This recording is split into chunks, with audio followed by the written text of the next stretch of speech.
शिवसेनेचे खासदार संजय राऊत बोलतायत, आपण थेट जाऊ। महाराष्ट्राला बदनाम करण्याचं मोठं कारस्थान मला दिसतंय।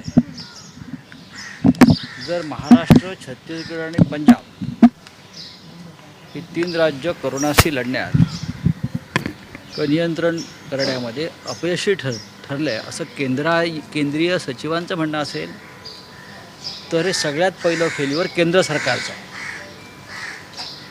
कारण ही संपूर्ण लढाई कोरोनाविरुद्धची प्रधानमंत्री मोदी यांच्या मार्गदर्शनाखाली, त्यांच्या नेतृत्वाखाली लढली जाते। कोरोना संदर्भातल्या प्रत्येक सूचनेचं पालन राज्य सरकार करत आहे आणि मला असं आश्चर्य वाटतं आहे की जी तीन राज्य अपयशी ठरली असं केंद्र सचिव म्हणत आहेत, त्या तिन्ही ठिकाणी बिगर भाजपा सरकार आहे। म्हणजे जिथे भाजपची सरकारं नाही आहेत तीच राज्य फक्त अपयशी ठरली आणि जिथे भाजपची सरकारं आहेत तिथे कोरोना हा पळून गेला, कारण तिथे भाजपचे मुख्यमंत्री आहेत। असं काही नवीन तंत्र या लोकांनी निर्माण केलं आहे का?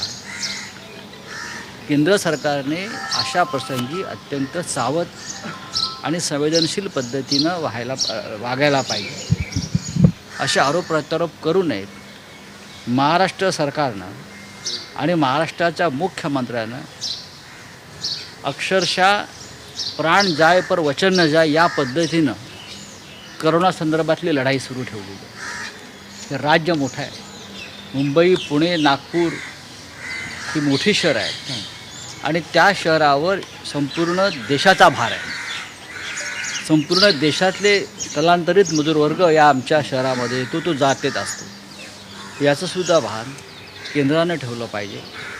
आज जी औषधं आम्हाला हवी आहेत, मग लस असेल किंवा रेमडेसिवीर सारख्या ज्या इंजेक्शन्स आहेत, ते गुजरातमधल्या भारतीय जनता पक्षाच्या मुख्यालयामध्ये हवी तेवढे मिळत आहेत।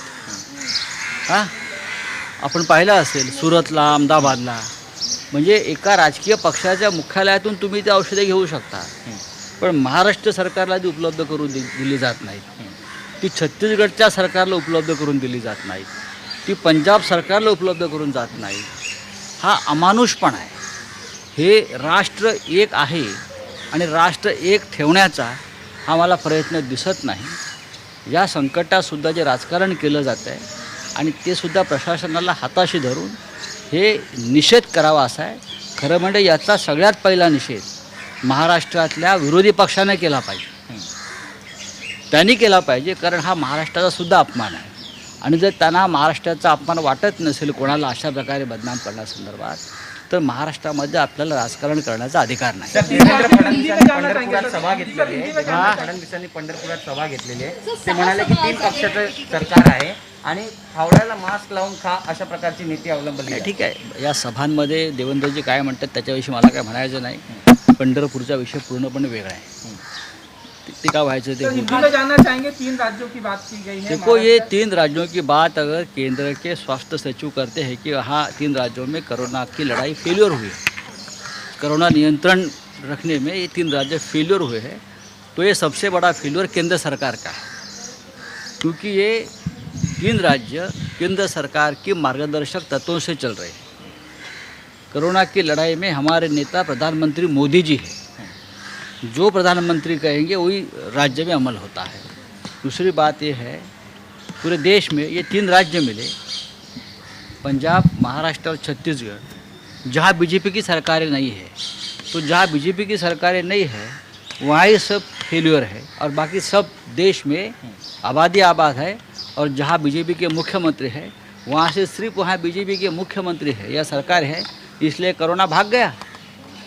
ये मूर्खता है। सगळ्यात महत्त्वाचं आहे, राज्यामध्ये मुख्यमंत्री उद्धव ठाकरे मोठे कडक लॉकडाऊन लावण्यासंदर्भात प्रयत्न करत आहेत, पण भाजपचे काही मंत्री आहेत ते रस्त्यावर उतरून आम्ही आंदोलन करू अशा पद्धतीने नाही, त्याने करू द्या।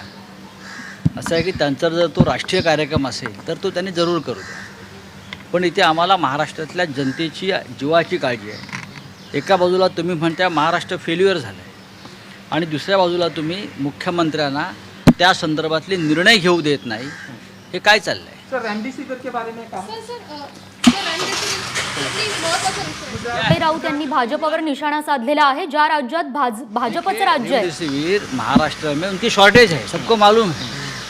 लोग एक एक दिन मेडिकल स्टोर के बाहर, सरकार के अस्पताल के बाहर क्यू में खड़े हैं. आपने देखा होगा, बहुत वीडियो आते हैं. लेकिन बाजू पे गुजरात राज्य में बीजेपी के मुख्यालय में, सूरत हो, अहमदाबाद हो, भरूच हो, वहाँ तो बीजेपी के ऑफिस में आपको जितने चाहिए आप ये रेमडेसिविर लेके जा सकते हो. इस प्रकार के एडवर्टाइजमेंट अगर होते हैं तो ये जो चल रहा है, ये राजनीति जो चल रही है, ये जनता के जान के साथ खेलने की जोखिम आप कर रहे हो. Thank you sir. तर गुजरातमधल्या भाजपच्या कार्यालयात रेमडेसिविर इंजेक्शनचा साठा असल्याचा आरोप काल नवाब मलिक यांनी केला होता. आणि नवाब मलिक यांच्या दाव्यानंतर आता खासदार संजय राऊत यांनी सुद्धा त्यावरून केंद्र सरकारवर निशाणा साधलाय.